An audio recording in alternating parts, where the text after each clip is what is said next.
Hello and welcome back to this tutorial on full-text search on entities. As I said in the last episode, I want to extend the data model a bit because it still has some shortcomings. So I'm going to change this property from pages to page count and accept all the refactorings, so all the getters and setters are also renamed to get page count. And I also want to print out the page count after I read back the JSON that we received from Debezium. So let's see. And here you already see the problem.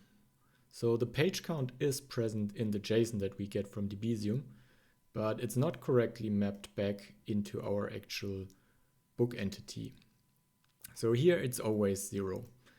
And the problem that we have now is that we have some information loss here, because page count is actually the name of the column in the database. So we can check that if we have a look onto the database.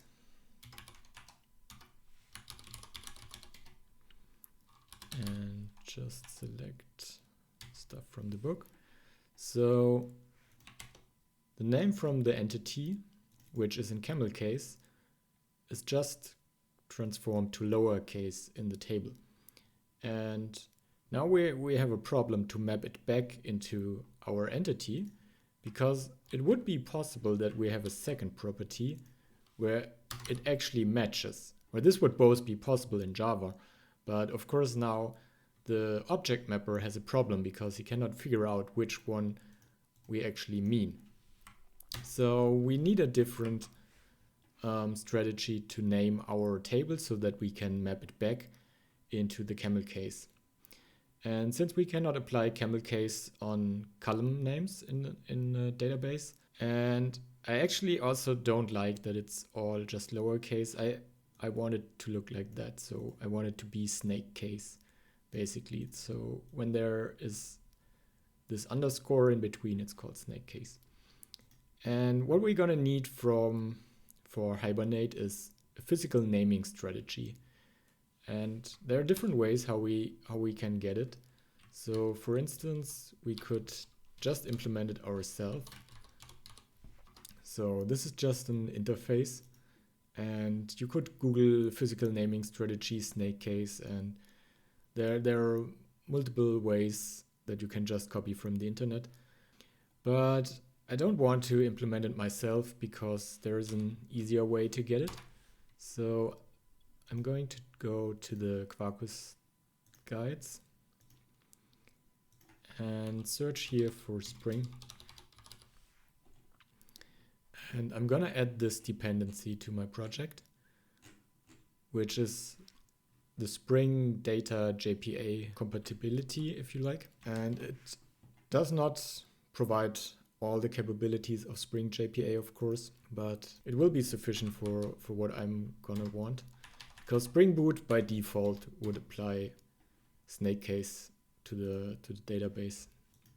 So if we scroll down here a bit, we can see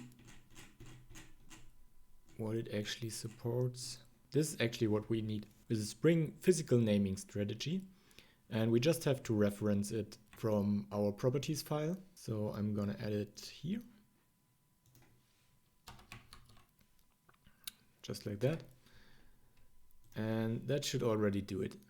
So let's restart the application and see how it goes. I'm gonna bring up a terminal again so that we can have a look at the database.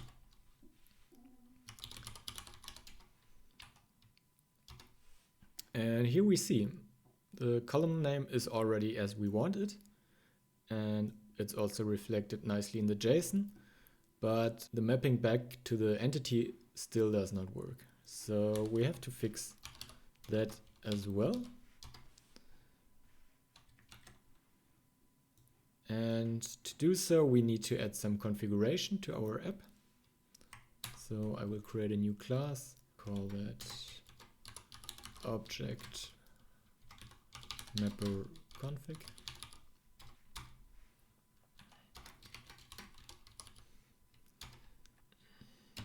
And here we implement an interface from JSON, the object mapper customizer, and implement the customize method.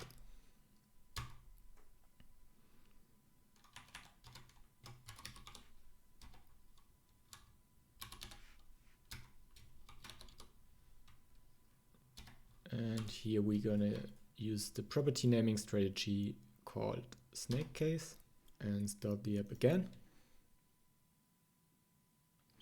And as you can see, now it works as we expected. We have the correct column name with a snake case, and it's mapped back into our entity, which uses the usual Java camel case.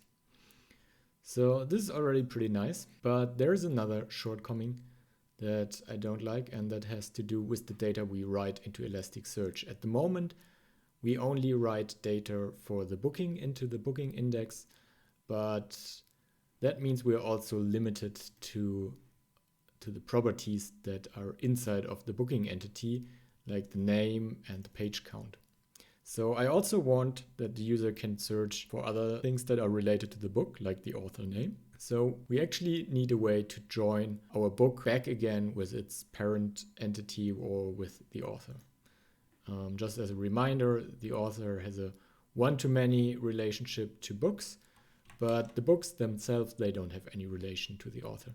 So we need to join them. So it's good that we have the Spring dependency, because I want to use this again to actually do the database join. And therefore, I'm going to create a new class in the web app and create a repository.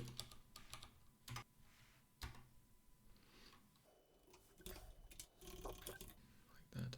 Okay, and this can actually be an interface, and this interface is gonna extend the JPA repository. Again, this is brought in by the Spring JPA dependency, and it should return an author, and the ID type is long, and it will have a method to actually search an author, but not by ID, but by book. And this is going to be a book. And we need a custom query for that. And that's going to look something like that. We do a select on the author.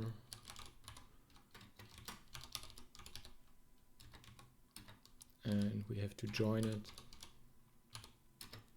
with the books.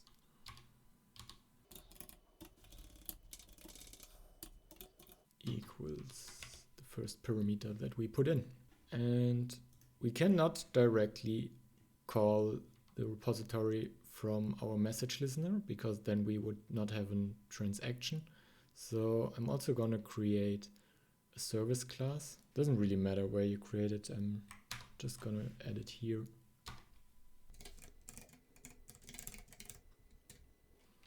And make sure that this one is transactional.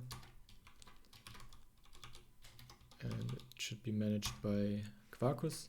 For some reason here we don't need any annotation. I think it's just inside of the JPA repository, but Quarkus will pick it up even without an annotation. I will basically move all the stuff that's going on with our book listener into this method. So I'm going to call this handle book change.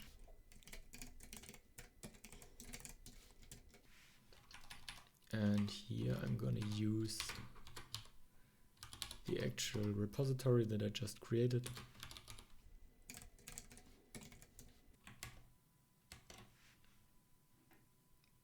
And this one will use the author service.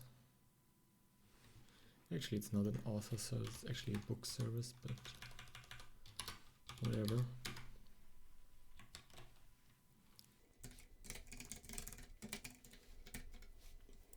And gonna move everything that we did here over into this. So that's just some printing out. And also the book index client will be called now from the service.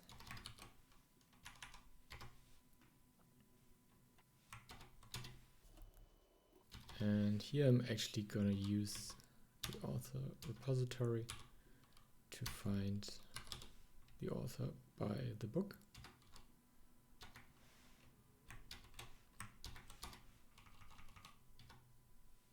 I actually have to use the book service. So let's add the book service here and hand it over the book event. And let's restart the application.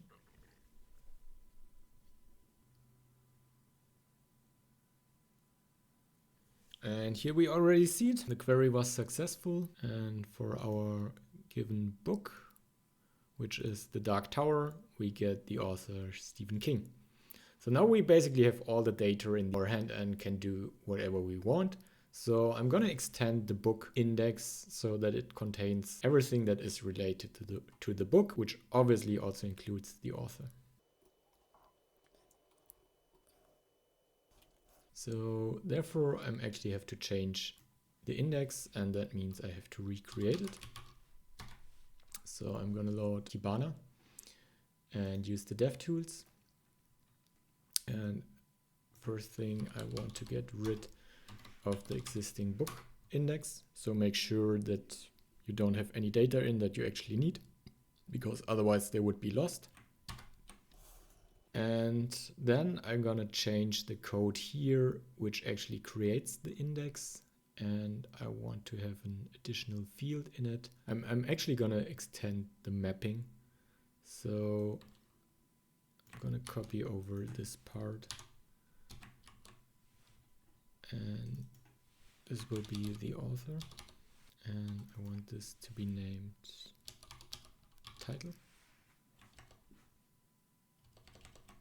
Let's also rename it here. Title makes more sense as name does, I think. I'm also gonna apply the ASCII folding on the author name so that I can just use it with ASCII signs. I think that's gonna be helpful if you search for an author that is from any non-English speaking country. And at the moment I'm just writing the entity as it is into the index.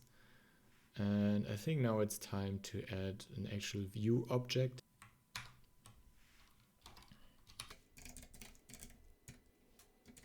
And this is gonna be a pretty simple object. I'm just gonna paste in all the fields that I wanted to have.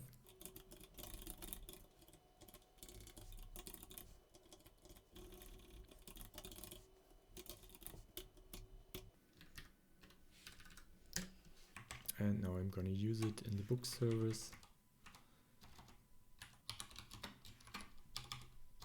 I'm going to extract the book from the book event because I'm actually going to use it multiple times here.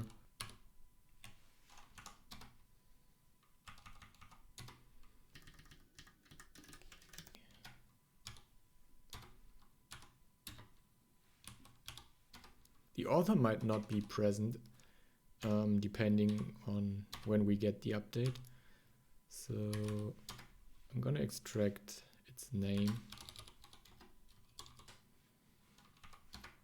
And we're also gonna provide a default in case it's not there.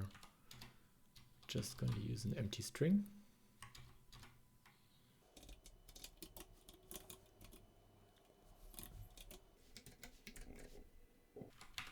Actually, that's gonna be the book view. Like that. And here we're gonna give it a book view.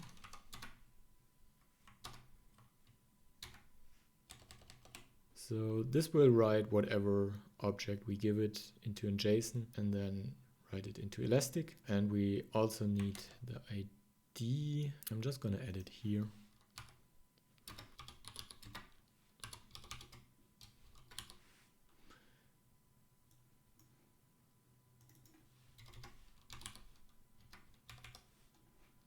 Okay. We also have to provide it here.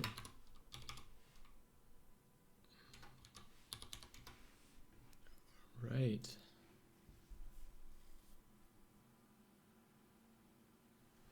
That looks pretty sweet. And this as well. So now we have basically all the data that are relevant for our search at the moment. We have the title of the book, we have the author of the book, and we have the page count. And that's it for this episode. I'm probably gonna do another one where we will actually improve the search, because at the moment our search does not take all of this available data into account. So we can improve that a bit, and see you in the next one.